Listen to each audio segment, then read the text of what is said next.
فاطمہ باجی درختہ کو ساتھ لیے تیز قدموں سے چلتی محلے کی تنگ گلیوں کو پار کر کے پچھلی سائڈ کی سڑک پر آئی۔ اس وقت سڑک پر کوئی رکشہ موجود نہیں تھا۔ وہ پریشانی سے سڑک پر آگے کی جانب بڑھنے لگی جب خوش قسمتی سے ایک رکشہ مل گیا۔ وہ رکشے میں سوار ہوئی۔ آدھے گھنٹے بعد رکشہ ان کے جیسے ایک محلے نما بستی میں رکا۔ وہ تیزی سے گلیوں سے گزرتی ہوئی اپنی پھپھو کے گھر کے سامنے پہنچی۔ انہوں نے جلدی سے دروازے پر دستک دی۔ چند لمحوں بعد ایک ضعیف اور نورانی چہرے والی خاتون نے دروازہ کھولا۔ ان کے چہرے پر بزرگ اور تقویٰ کی عجیب سی چمک تھی۔ وہ فاطمہ باجی کی پھپھو تھی جو ایک نیک اور خدا ترس بیوہ خاتون تھی۔ فاطمہ بیٹا اتنی صبح صبح؟ پھپھو نے حیرت سے فاطمہ کو اور پھر ان کے ساتھ برقعے میں لپٹی درختہ کو دیکھا۔ پھپھو پہلے اندر آنے دے، بات بہت سنجیدہ ہے، فاطمہ باجی نے دبی آواز میں کہا۔ پھپھو نے فوراً دونوں کو اندر بلایا اور دروازہ بند کر دیا۔ کمرے میں بیٹھتے ہی فاطمہ باجی نے درختہ کی پھپھو اور احمر کے ناپاک عزائم، رات کا خوفناک واقعہ اور درختہ کی بے بسی کی پوری داستان اپنی پھپھو کی گوش گزار کر دی۔ پھپھو، اس بچی پر بہت سخت وقت آیا ہے، فاطمہ باجی نے التجا کی۔ اگر یہ اپنی پھپھو کے گھر پر رہی تو وہ لوگ اس کے ساتھ زبردستی نکاح کر لیں گے یا اس کی زندگی برباد کر دیں گے۔ میرے گھر وہ لوگ ڈھونڈتے ہوئے پہنچ جائیں گے، اس لیے میں اسے آپ کے پاس لائی ہوں۔ اسے چند دن کے لیے اپنے پاس پناہ دے دیں، یہ بہت نیک اور باحیا لڑکی ہے۔ پھپھو نے درختہ کے زرد پڑتے چہرے اور آنکھوں سے بہتے آنسوؤں کو دیکھا۔ ان کے خدا ترس دل پر اس بچی کی بے بسی نے گہرا اثر کیا۔ انہوں نے آگے بڑھ کر درختہ کے سر پر شفقت سے ہاتھ رکھا اور اس کے آنسو اپنی آنچل سے پوچھے۔ ہمسائے اور رشتہ دار جب درندے بن جائیں تو اللہ ہی اپنے بندوں کو پناہ دیتا ہے بیٹا، پھپھو نے نرمی سے کہا، پھر فاطمہ کی طرف دیکھ کر بولی، بالکل فکر مت کرو فاطمہ، یہ بچی آج سے میری بیٹی کی طرح یہاں رہے گی۔ جب تک یہ چاہے یہاں پوری حفاظت سے رہ سکتی ہے۔ میرے گھر کی طرف کوئی میلی آنکھ سے بھی نہیں دیکھ سکے گا۔ یہ سنتے ہی درختہ نے سسکتے پھپھو کا ہاتھ تھام لیا اور ان کا شکریہ ادا کرنے لگی۔ اس کے بھڑکتے اور خوفزدہ وجود کو بالآخر ایک محفوظ، پرسکون اور باحیا سایہ مل گیا تھا۔ فاطمہ باجی نے اطمینان کی سانس لی اور درختہ کو تسلی دے کر خاموشی سے واپس نکل گئی۔ فاطمہ باجی کے گھر واپس پہنچنے کے کچھ ہی دیر بعد ان کا اندیشہ بالکل سچ ثابت ہوا۔ بمشکل 2 گھنٹے ہی گزرے تھے کہ ان کے گھر کے باہر زوردار دستکیں ہونے لگی، جیسے کوئی دروازہ توڑ ڈالے گا۔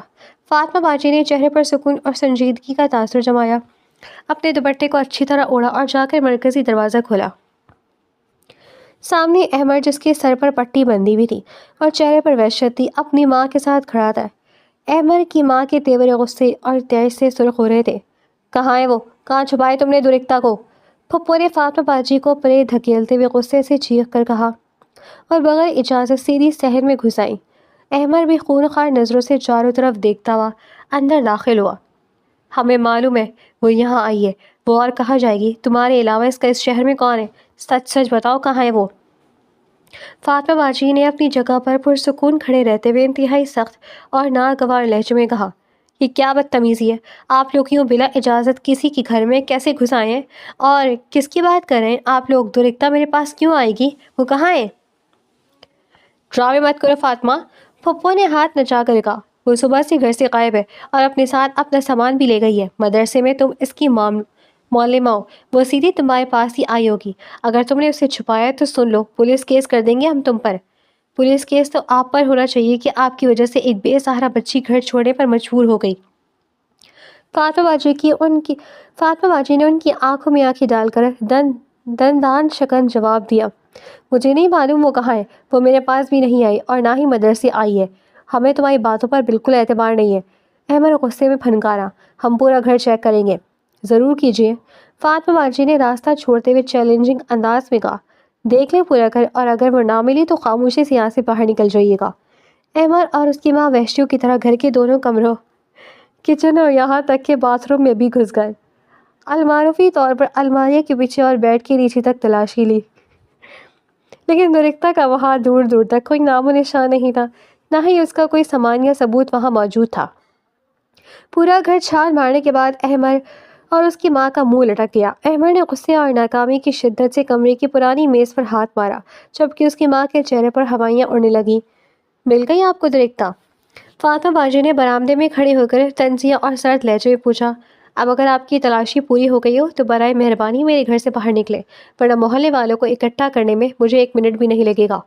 احمد نے اپنا سر تھاما جہاں درد کی لہریں اٹھ رہی تھیں اور اپنی ماں کو غصے سے گھورا۔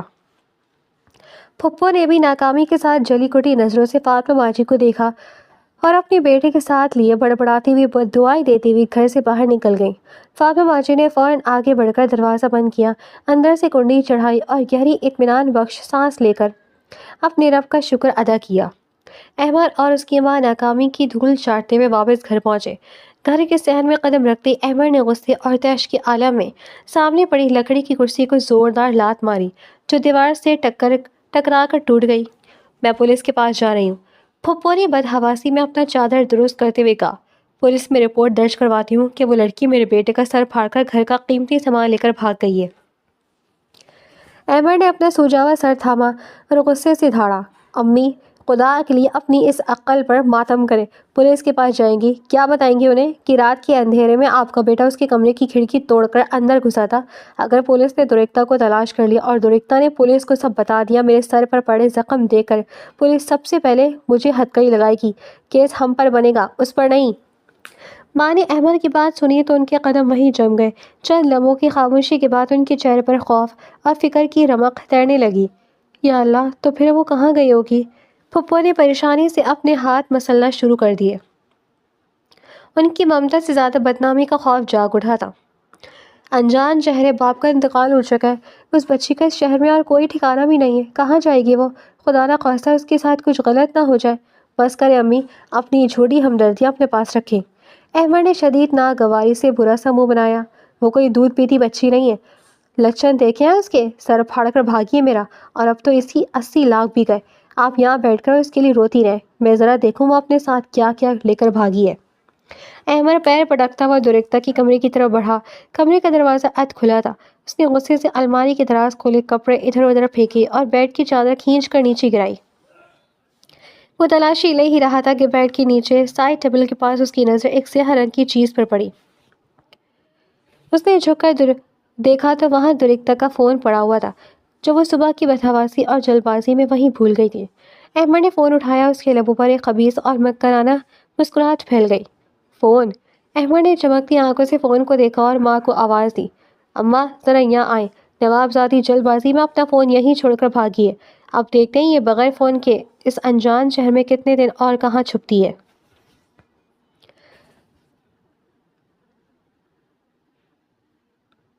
نکاح کو تقریباً 1 مہینہ بیت چکا تھا، لیکن اس گھر کی فضا میں پہلی تلخی گھٹنے کے بجائے روز بروز بڑھتی جا رہی تھی۔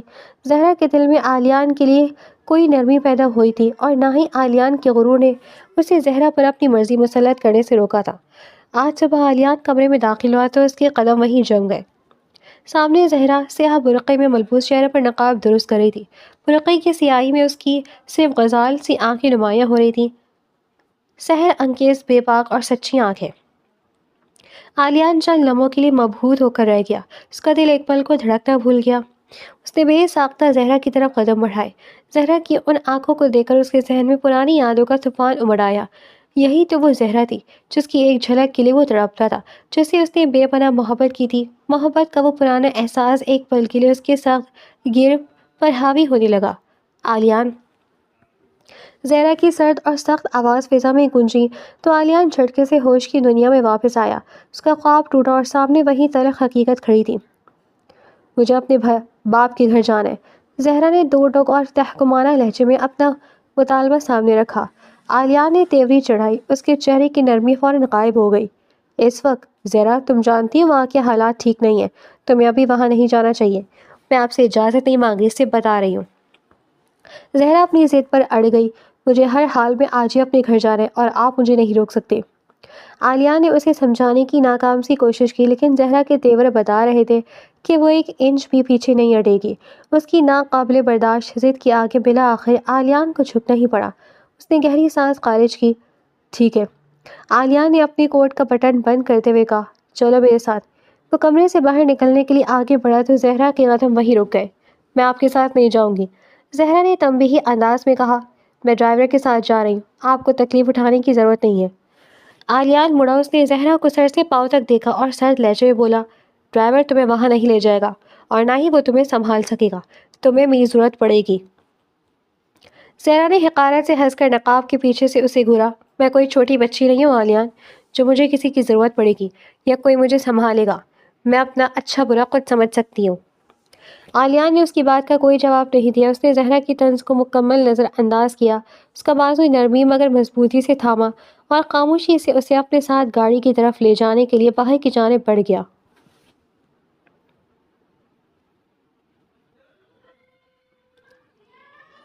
بلیک کلر کی چمکتی ہوئی لگژری گاڑی جیسی گلی میں داخل ہوئی، محلے کے لوگ چونک کر کام کاج چھوڑ کر دیکھنے لگے۔ اس پرسکون اور غریبانہ محلے میں ایسی بڑی گاڑی کا آنا ہی غیر معمولی بات تھی۔ گاڑی کا دروازہ کھلا اور زہرا باہر نکلی۔ برقعے کے باوجود لوگوں نے اسے پہچان لیا اور دیکھتے ہی دیکھتے زہرا کی آمد کی خبر جنگل کی آگ کی طرح پھیل گئی۔ چند ہی لمحات میں گلی میں لوگوں کا ہجوم جمع ہو گیا۔ لوگ حیرت اور شش و پنج کی عالم میں زہرا کو اور پھر اس کے پیچھے گاڑی سے اترنے والے باروب خوبصورت اور امیر کبیر آلیان کو تکنے لگے۔ محلے کی خواتین اور مردوں کے درمیان سرگوشیاں شروع ہو گئی۔ ارے یہ تو زہرا ہے نا، ایک عورت نے تن سے کہا۔ دیکھا ہم نہ کہتے تھے کہ کسی امیر زادے کے ساتھ بھاگ گئی ہے، اب دیکھو ذرا۔ ہاں بھائی، باپ بیچارہ سڑکوں پر رول دیا اور خود عیش کر رہی ہے۔ ایک اور شخص نے حقارت سے گالی نما جملہ اچھالا۔ زہرا نے ان زہر آلود جملوں کو نظر انداز کیا۔ اس کے قدم اپنے پرانے گھر کی طرف بڑھے، لیکن جیسے اس کی نظر مرکزی دروازے پر پڑی اس کے قدم وہیں جم گئے۔ دروازے پر ایک بڑا اور زنگ آلود تالا لٹک رہا تھا۔ تالا؟ زہرا کے چہرے کی رنگت اڑ گئی۔ اس نے گھبرا کر ارد گرد دیکھا۔ بابا، امی؟ ہمسائے میں کھڑی ایک بوڑھی عورت نے آگے بڑھ کر سرد اور تلخ لہجے میں کہا، کسے پکار رہی ہو زہرا؟ یہاں کوئی نہیں رہتا۔ تمہارے باپ کا تو اسی دن انتقال ہو گیا تھا جس دن تم گھر چھوڑ کر بھاگی تھی۔ صدمے سے ان کا دل بند ہو گیا تھا، اور تمہاری ماں، وہ بھی شوہر کا غم اور تمہاری بدنامی نہ سہ سکی۔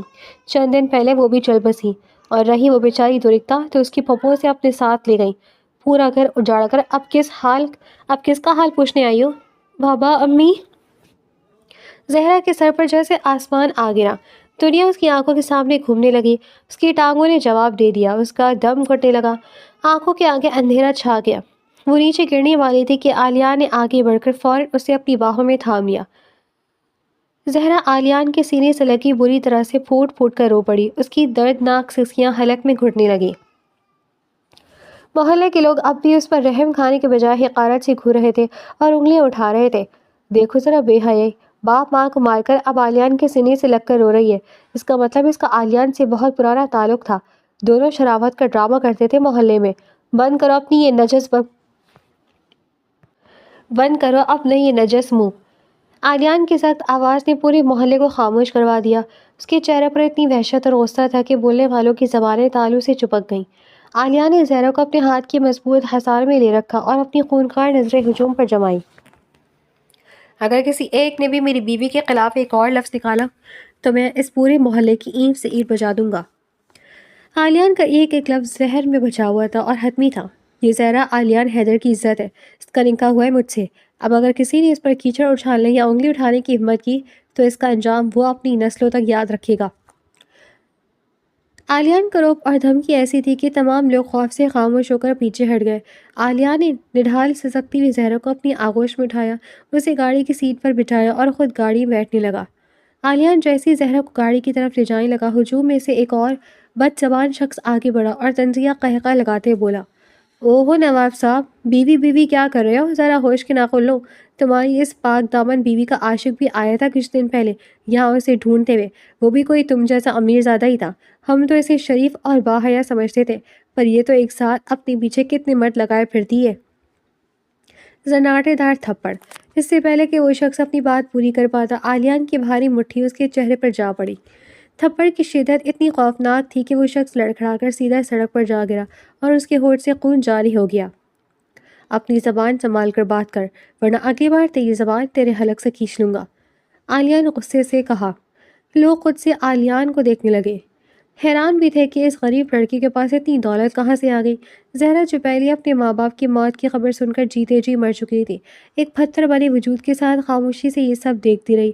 ارباز کا ذکر، لوگوں کے طعنے اور آلیان کا طیش، اب اسے کسی بات کا اثر نہیں ہو رہا تھا۔ اس کا وجود جیسے بے حس خالی ہو چکا تھا۔ اسی وقت ہجوم میں سے ایک بوڑھی ہمدرد عورت آہستہ سے زہرا کے قریب آئی۔ اس نے آلیان اس نے آل ایک مڑا توڑا کاغذ کا ٹکڑا زہرا کی بے حس و حرکت ہاتھ میں تھما دیا۔ زہرا بیٹا، اس عورت نے دبی سی آواز میں سرگوشی کی، یہ تمہاری پھپھو اور دورکتا کا نمبر ہے۔ دورکتا نے جاتے ہوئے دیا تھا اور کہا تھا کہ زہرا جب بھی واپس آئے اسے یہ نمبر دے دینا اور کہنا کہ ہم سے رابطہ کرے۔ زہرا نے کھوئے کھوئے اور ویران انداز میں اپنے ہاتھ میں موجود کاغذ کے ٹکڑے کو دیکھا جہاں 2 فون نمبرز درج تھے۔ ان میں سے ایک نمبر دورکتا کا تھا، شاید دوسرا نمبر پھپھو کا۔ اس کے خشک لبوں سے کوئی لفظ نہ نکلا، لیکن اس کاغذ کو اس نے اپنے ہاتھوں میں مضبوطی سے دبا لیا جیسے اس اجڑے دیار میں یہی اس کی آخری امید تھی۔ آلیان خود گاڑی کی دوسری طرف سوار ہو گیا اور دروازہ زور سے بند کر دیا۔ گاڑی تیز رفتار سے محلے سے باہر نکل گئی، لیکن زہرا اب بھی ساکت بے تاثر آنکھوں سے شیشے سے باہر دیکھ رہی تھی، جبکہ اس کے ہاتھ میں وہ چھوٹا سا کاغذ کا ٹکڑا اس نے اپنے پرس میں ڈال دیا۔ واپسی کے پورے راستے گاڑی میں سہما دینے والا سناٹا چھایا رہا، جسے صرف زہرا کی دبی دبی مسلسل سسکیوں کی آواز توڑ رہی تھی۔ اس کی آنکھوں سے آنسو مسلسل بہہ کر برقعے کے نقاب کو بھگو رہے تھے۔ باپ کو یوں اچانک سایہ اٹھ جانا اور ماں کا غم سے تڑپ کر چل بسنا اس کی روح کو زخمی کر چکا تھا۔ آلیان انتہائی سنجیدگی اور خاموشی کے ساتھ گاڑی ڈرائیو کر رہا تھا۔ اس کے ہاتھ اسٹیئرنگ وہیل پر سختی سے جمے ہوئے تھے اور چہرے پر عجیب سی تاریکی اور سائے تھے۔ اس کا دل محلے والے کے ارباز کے متعلق کہی گئی بات پر اندر ہی اندر سلگ رہا تھا، لیکن اس وقت زہرا کا نڈھال اور ٹوٹا وجود دیکھ کر اس نے اپنی ضبط کو قائم رکھا اور ایک لفظ بھی نہیں بولا۔ گھر پہنچتے ہی گاڑی رکی تو زہرا نے آلیان کی طرف دیکھے بغیر فوراً دروازہ کھولا۔ وہ بھاگتے ہوئے قدموں سے پورچ پار کر کے سیدھے اپنے کمرے میں چلی گئی۔ اس نے اندر داخل ہوتے ہی دروازہ زور سے بند کیا اور کنڈی چڑھا دی۔ زہرا اپنے گھٹنوں کے بل فرش پر گر پڑی۔ اب کوئی ڈر تھا نہ کوئی لحاظ۔ وہ اپنے سینے پر ہاتھ رکھ کر بری طرح پھوٹ پھوٹ کر رو پڑی، جیسے اپنے اندر اٹھتے درد کو نوچ پھینکنا چاہتی ہو۔ اس کی دردناک چیخیں اور ہچکیاں کمرے کے چاروں کونوں میں گونجنے لگیں۔ بابا، امی، خدارا مجھے معاف کر دیں۔ وہ تڑپتے ہوئے اپنے رب سے فریاد کر رہی تھی۔ اسے یوں لگ رہا تھا جیسے اس کی اپنوں کی موت کی ذمہ دار وہی تھی۔ اس کا گھر اجڑ چکا تھا، اس کی پناہ گاہ ختم ہو چکی تھی، اور وہ اس آلیان حیدر کے فقس میں اکیلی پیارو مددگار رہ گئی تھی۔ ہاتھ میں متبادل امید بن کر دبایا ہوا تھا وہ کاغذ کا ٹکڑا اس کے لیے آخری امید تھا۔ اپنے باپ کی محبت اور ماں کی آغوش کو یاد کر کے زارو قطار روتی رہی۔ کچھ گھنٹوں کے بعد جب شام کا تاریک سایہ گہرا ہو گیا، عالیہ نے آہستہ سے کمرے کا دروازہ کھولا۔ زہرا اب بھی فرش پر اسی طرح بیڈ کے ساتھ سر ٹیکے بیٹھی تھی۔ اس کا پورا وجود اب بھی لرز رہا تھا اور آنکھیں رو رو کر سوج چکی تھیں اور آنسو تھے کہ رکنے کا نام ہی نہیں لے رہے تھے۔ اس کا یہ حال دیکھ کر آلیان کے دل میں درد کی لہر اٹھی۔ وہ خاموشی سے آگے بڑھا اور زہرا کے پاس گھٹنوں کے بل بیٹھ گیا۔ زہرا، بس کرو، خود کو اس طرح مت تڑپاؤ۔ زندگی اور موت اللہ کے ہاتھ میں۔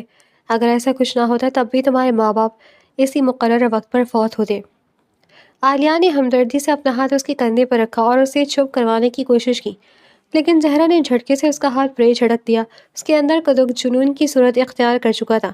وہ اچانک اپنے ہی منہ پر زور زور سے تھپڑ مارنے لگی۔ زہرا، یہ کیا کر رہی ہو؟ پاگل مت بنو۔ عالیہ نے گھبرا کر فوراً اس کے دونوں ہاتھ مضبوطی سے تھام لیے اور اسے روکا۔ چھوڑو مجھے عالیہ۔ زہرا اپنے ہاتھ چھڑانے کے لیے تڑپی اور وحشیانہ انداز میں چیخی، چھوڑو مجھے، میں اسی قابل ہوں۔ میں اپنے ماں باپ کو کھا گئی۔ مجھ جیسی منحوس اور گنہگار بیٹی سے بہتر تھا کہ ان کے یہاں کوئی اولاد ہی نہ ہوتی۔ میں اپنی والدین کی قاتل ہوں۔ وہ خود کو کوسنے لگی۔ اس کی آواز درد اور حسرت سے پھٹ رہی تھی۔ عالیہ نے اس کا چہرہ اپنے ہاتھوں میں بھر کر اسے سنبھالنے کی کوشش کی۔ زہرا، خدا کے لیے اپنے آپ پر رحم کرو، اس میں تمہاری غلطی تم سمجھو کہ عالیان۔ زہرا نے اچانک اپنی پوری طاقت سے عالیان کا گریبان دبوچ لیا اور اس کے چہرے کے بالکل قریب ہو کر چیخی، عالیان، تم میرے باپ کا درد سمجھ سکتے ہو؟ بولو، سمجھ سکتے ہو؟ تمہاری بہن تو کسی آدمی کے لیے نہیں بھاگی تھی، وہ تو حالات اور تمہارے رویے سے پریشان ہو کر بھاگی تھی، لیکن تم نے پھر بھی کتنی ذلت اٹھائی، کتنی رسوائی سہی۔ تو ذرا سوچو میرے باپ نے کتنی ذلت اٹھائی ہوگی، کیونکہ ان کی بیٹی تو ایک لڑکی کے ساتھ بھاگی تھی۔ عالیان کے جسم میں سنسنی سی دوڑ گئی۔ اس کا وجود ساکت ہو گیا۔ وہ کیسے بھول سکتا تھا وہ ذلت دینے میں سب سے بڑا ہار تو سامنے بیٹھی لڑکی کے باپ کا تھا۔ ان کے الفاظ نے عالیان کے دل کو پتھر کیا تھا۔ تم نے آج محلے والوں کی زہر آلود زبان دیکھی نا؟ زہرا کے آنسو عالیان کے ہاتھ پر گر رہے تھے۔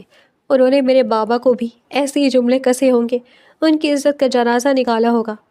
میرے بابا وہ ذلت سہ نہیں سکے عالیان، وہ تڑپ تڑپ کر مر گئے۔ سوچو نا کتنی تکلیف میں ہوں گے وہ اس آخری وقت میں کہ ان سے وہ بوجھ برداشت نہیں ہو رہا ہوگا۔ میں نے اپنے باپ کی سفید داڑھی کی رسوائی کی کالے رنگ سے بھر دیا۔ وہ اور بھی دردناک اور روح فرسا باتیں کرتی ہوئی زار و قدر روتی رہی اور پھر بے قابو ہو کر اپنے سر اور سینے پر ہاتھ مارنے لگی تھی۔ عالیہ نے تڑپ کر اسے اپنے حصار میں لے لیا اور اس کے ہاتھوں کو سختی سے اپنے سینے سے لگا کر روکا۔ پھر زہرا اپنی ماں کی یاد میں تڑپنے لگی، اس کا سر عالیان کے کاندھے پر ڈھل گیا۔ عالیان، میری ماں نے مجھ سے کہا تھا۔ زہرا کی آواز سسکیوں میں دبنے لگی۔ ماں نے کہا تھا کہ وہ ابا کو بولے گئے بڑے بولوں کی اللہ سے معافی مانگتی ہے تاکہ ان کا انجام ہمارے آگے نہ آئے، پر انہوں نے مجھ سے بھی التجا کی تھی کہ زہرا تم بھی اپنے بڑے بولوں کی معافی مانگ لو۔ کاش عالیان میں مانگ لیتی، کاش میں اپنا غرور توڑ دیتی۔ میں نے کیا کر دیا عالیان، میں نے سب کچھ برباد کر دیا، اپنے ہاتھوں سے اپنے ماں باپ کو مار دیا میں نے۔ وہ بری طرح ہچکیاں لیتی ہوئی عالیان کی آغوش میں نڈھال ہو گئی، جبکہ عالیان زہرا کی ایک ایک لفظ کی کاٹ اور اپنے ماضی کے بوجھ تلے دب کر پتھر بنا بے حس و حرکت نیچے زمین کو گھورتا رہا۔ زہرا کا ضبط بالکل جواب دے چکا تھا، اس کا دماغ شدید صدمے کی وجہ سے شل ہو رہا تھا۔ وہ اچانک جنونی انداز میں اٹھی اور پاگلوں کی طرح بڑبڑانے لگی، مجھے بھی مرنا چاہیے، مجھے بھی مر جانا چاہیے، میں زندہ کیوں ہوں؟ میرے جینے کا کوئی حق نہیں ہے۔ اس کی نظر پاس ہی سائڈ ٹیبل پر رکھی فروٹ باسکٹ پر پڑی۔ اس نے بغیر کچھ سوچے سمجھے وہاں سے چھری اٹھائی اور اپنی کلائی پر پھیرنے کے لیے آگے بڑھایا۔ زہرا نہیں! عالیہ نے لپک کر اس کا ہاتھ چھٹکا اور چھری فرش پر جا گری۔ اگلے لمحے عالیان کا ہاتھ ہوا میں گھما اور اس نے سناٹے دار تھپڑ زہرا کی گال پر دے مار دیا۔ ہوش میں آؤ زہرا! عالیہ نے اس کے اشارے سے پکڑ کر زور سے دھاڑا۔ اس کی اپنی آنکھوں میں بھی خوف کے سائے تھے۔ کیا پاگل پن ہے، تم اپنے آپ کو مار ڈالو گی؟ تھپڑ کی شدت سے زہرا لمحے بھر کے لیے ساکت ہو گئی اور اگلی پل عالیہ نے اسے کھینچ کر اپنے سینے میں سختی سے بھیج لیا۔ عالیان کی گرفت اتنی مضبوط تھی جیسے وہ زہرا کو خود سے دور نہیں ہونے دینا چاہتا تھا۔ زہرا عالیان کے سینے سے لگی بری طرح ٹوٹنے لگی، اس کی سسکیاں اب ہچکیوں میں بدل چکی تھی اور آنسو عالیان کی شرٹ کو بھگو رہے تھے۔ عالیان! زہرا کی آواز دردناک انداز میں گونجی۔ میں نے سنا تھا کہ نامحرم کی محبت بربادی کر دیتی ہے، عذاب ہوتی ہے، پر وہ اتنی بڑی اور خوفناک بربادی ہوتی ہے، مجھے اس کا ذرا بھی اندازہ نہیں تھا۔ مجھے تو میرا رب بھی کبھی معاف نہیں کرے گا، کیونکہ میں نے اپنی حدود کو جانتے بوجھتے توڑا تھا، میں نے اپنے اللہ کو بھی ناراض کر دیا۔ وہ درد اور پچھتاوے کی آگ میں جل رہی تھی، اس کے الفاظ عالیان کے دل کو چھید رہے تھے۔ میں نے واقعی اللہ کو ناراض کیا تھا عالیان، تبھی شاید میرے رب نے مجھے سزا کے طور پر ایک نامحرم کی محبت میں مبتلا کر دیا تھا۔ ذرا دیکھو تو صحیح، ایک غیر مرد کی محبت کے لیے میں نے اپنی زندگی کی سب سے سچی محبتیں، اپنے ماں باپ کو گنوا دیا۔ میں آج بالکل خالی ہاتھ رہ گئی عالیان، میرے پاس کچھ بھی نہیں بچا۔ اس کا رونا کسی طور تھم ہی نہیں رہا تھا، وہ تڑپ تڑپ کر رو رہی تھی اور اپنی بدقسمتی کا ماتم کر رہی تھی۔ عالیان نے اپنے لب سختی سے بھیج لیے، وہ زہرا کے اس درد کے سامنے مکمل طور پر بے بس تھا، خاموشی سے اس کی پشت سہلاتے ہوئے اسے تھپکی دے رہا تھا۔ زہرا نے اچانک اپنی مٹھیوں میں عالیان کا گریبان دوبارہ دبوچ لیا اور ایک بدقسمت انسان کی طرح اپنا سر بار بار عالیان کے سینے پر مارنے لگی، جیسے وہ اپنی وجود سے اپنی ہی قسمت سے جان چھڑانا چاہتی ہو۔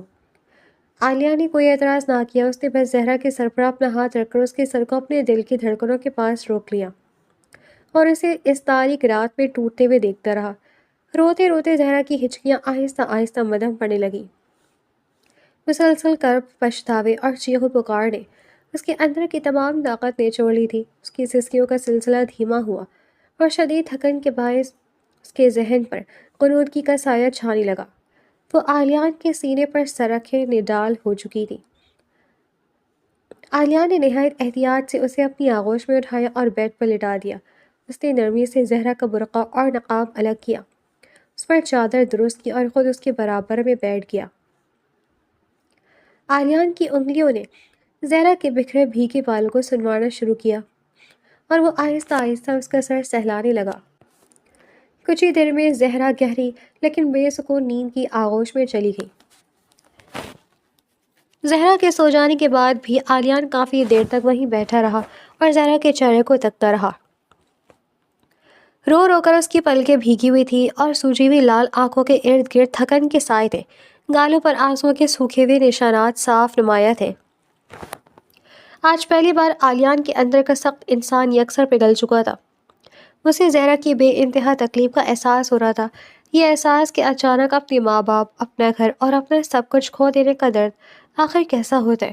زہرا کے کہے ہوئے ایک ایک لفظ نے عالیان کی روح کو جھنجھوڑ کر رکھ دیا تھا۔ وہ پچھتاوا اور وہ حسرت عالیان کے دل پر نشت بن کر چبھ رہی تھی۔ اگر زہرا نے کچھ برا کیا تھا تو وہ اس کی سزا بھگت چکی تھی، بلکہ بھگت رہی تھی۔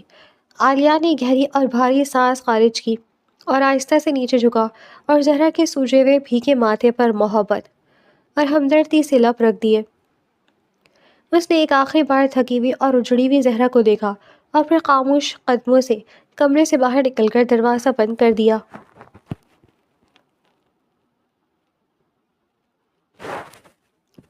فجر کی اذان کی مدھم آواز فضا میں گونج رہی تھی جب زہرا شدید خوفناک خواب کے اثر سے چیختی ہوئی اچھل کر اٹھی۔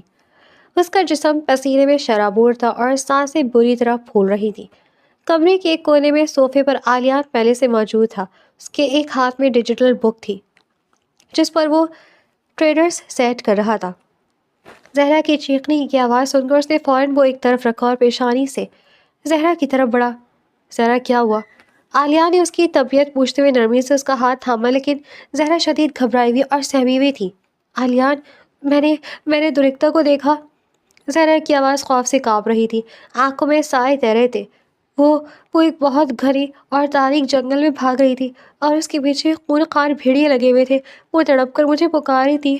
عالیان، وہیں سامنے ایک سفید برف کا پہاڑ بھی تھا جو اسے اپنے اندر پناہ دینے کی کوشش کر رہا تھا، لیکن وہ اس سے بھی خوفزدہ ہو کر دور بھاگ رہی تھی اور بس مجھے پکار رہی تھی۔ میری بہن کسی بہت بڑی مصیبت میں ہے۔ زہرا فوراً بیٹھ سے اٹھی اور بدحواسی کی عالم میں اپنے پرس کی طرف بھاگی۔ کل بوڑھی عورت کا دیا ہوا کاغذ کا ٹکڑا نکالا۔ اس نے جلدی سے اپنے کانپتے ہاتھوں سے نمبر ملایا اور فون کان سے لگا لیا۔ چند پہلوں کے بعد دوسری طرف سے فون اٹھا لیا گیا۔ بولو۔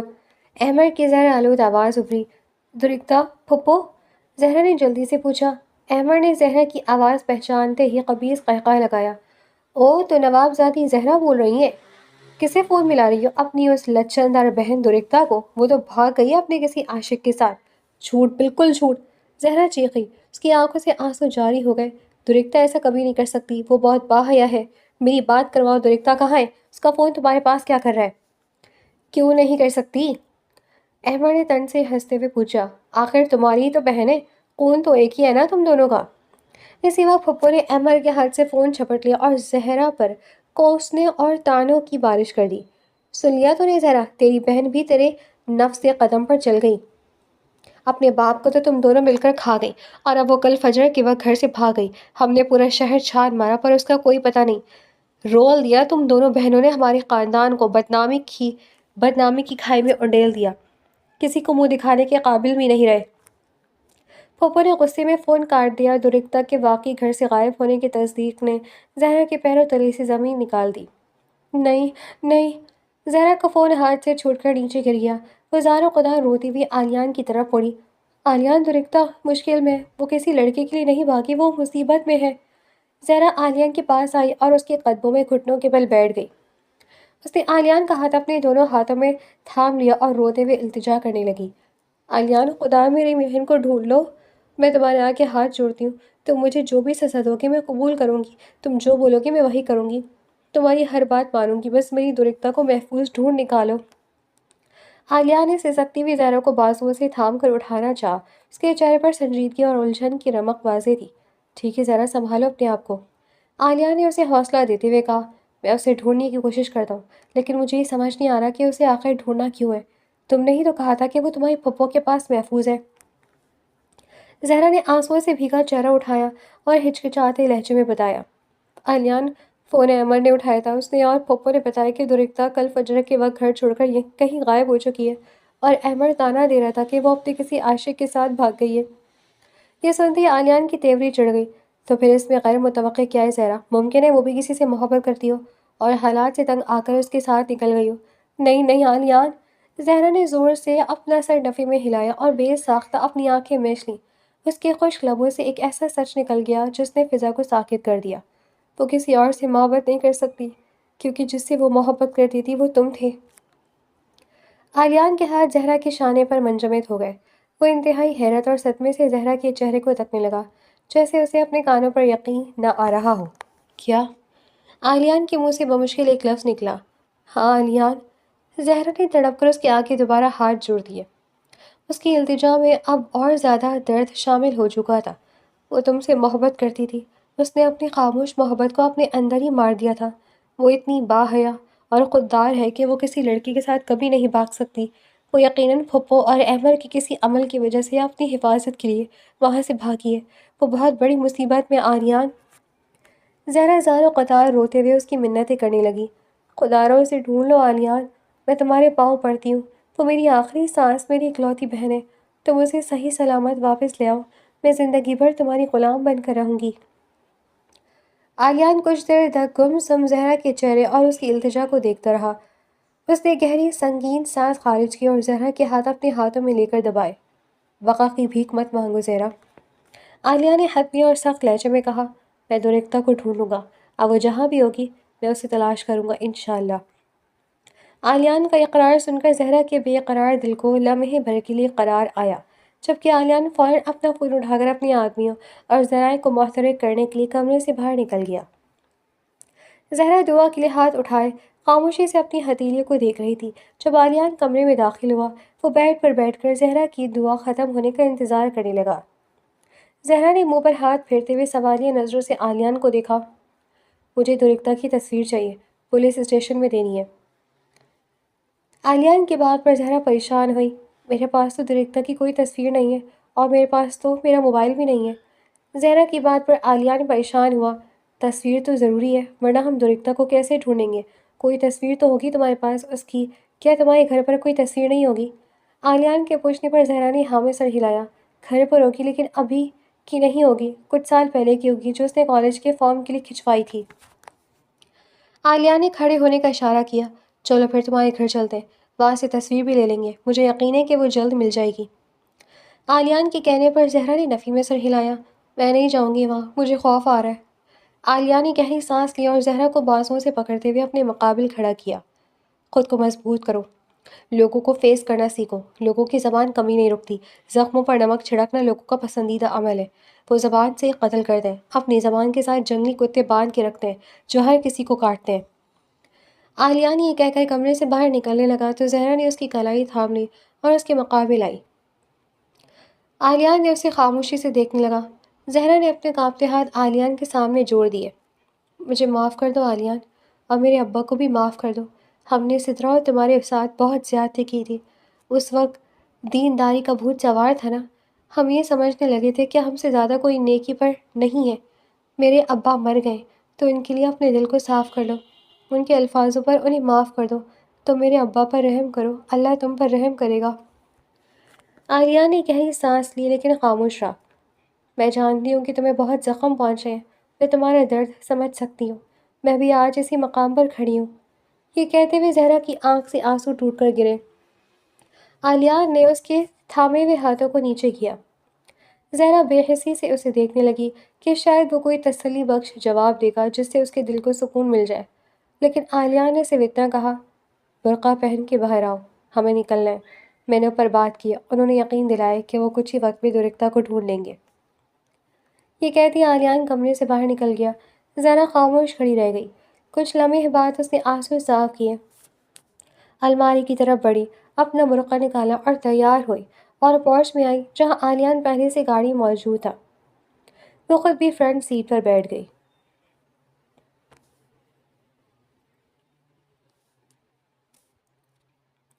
آدھے گھنٹے بعد گاڑی محلے کی گلی میں رکی۔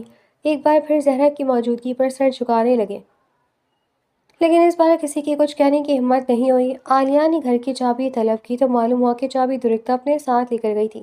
ان کے پاس گھر تالے کی چابی نہیں تھی۔ عالیہ نے لڑکوں کے ساتھ مل کر گھر کا تالا توڑا۔ زہرا گھر کے اندر داخل ہوئی تو اس کی سانس تیز ہو گئی۔ گھر کے اندر مٹی اور دھول جمی تھی۔ پر سامان ویسا کا ویسا تھا جیسے پہلے تھا۔ اس کی نظر برآمدے میں رکھی چارپائی پر پڑی تو آنکھوں سے آنسو بہنے لگے۔ نظروں کے سامنے وہ منظر گھوما جب چارپائی پہ بیٹھ کر اس کے ابا شام کی چائے پیتے تھے اور ساتھ ان لوگوں سے باتیں کرتے تھے۔ چارپائی سے ہوتی ہوئی نظر سامنے باورچی خانے پر گئی جہاں اس کی ماں چمٹا لیے کھڑی رہتی تھی اور وہیں سے باتیں کرتی تھی۔ کچن کے سامنے لگی سیڑھیوں پر نظر گئی جہاں اکثر درختہ ہاتھ میں کتاب پکڑے بیٹھی ہوتی تھی۔ سب کچھ ہاتھ سے نکل گیا تھا۔ اس کی ایک غلطی نے سب برباد کر دیا تھا۔ جتنا پچھتاوا ہوتا کم تھا۔ عالیہ نے اس کے کندھے پر ہاتھ رکھا تو وہ چونک کر ہوش میں آئی۔ درختہ کی تصویر لو زہرا، ہمیں واپس جانا ہے۔ عالیان کے کہنے پر زہرا نے اسبات میں سر ہلایا اور اپنے کمرے میں چلی گئی۔ اتنے وقت بعد اپنے کمرے میں آ کر اسے وہ سکون محسوس ہوا تھا جس کے لیے وہ ترس گئی تھی۔ اس نے اندر سے کمرے کا دروازہ بند کیا اور کمرے کی ایک ایک چیز کو چھونے لگی۔ اسے بیڈ پر درختہ بیٹھی نظر آئی، ہنستی مسکراتی اور اسے چھیڑتی بھی۔ اور پھر کمرے کے باہر سے اچانک اسے اپنے ابا کی آواز آئی۔ زہرا چونک پڑی۔ وہ فوراً دروازہ کھول کے باہر آئی اور ہڑبڑا کر ادھر ادھر دیکھنے لگی۔ عالیہ نے اسے سوالیہ نظروں سے دیکھا۔ زہرا کی آنکھیں نم ہونے لگی۔ اس نے نفی میں سر ہلایا اور واپس کمرے میں آ گئی۔ اپنی الماری میں رکھی ڈاکیومنٹس کی فائلز میں سے اس نے ایک تصویر نکالی اور کمرے سے باہر آ گئی۔ اس نے وہ تصویر عالیان کی طرف بڑھا دی۔ عالیان نے اس تصویر کو دیکھا نہیں بلکہ ایسے ہی ہاتھ میں پکڑ لیا۔ چلو، عالیہ نے کہا اور باہر کی طرف بڑھ گیا۔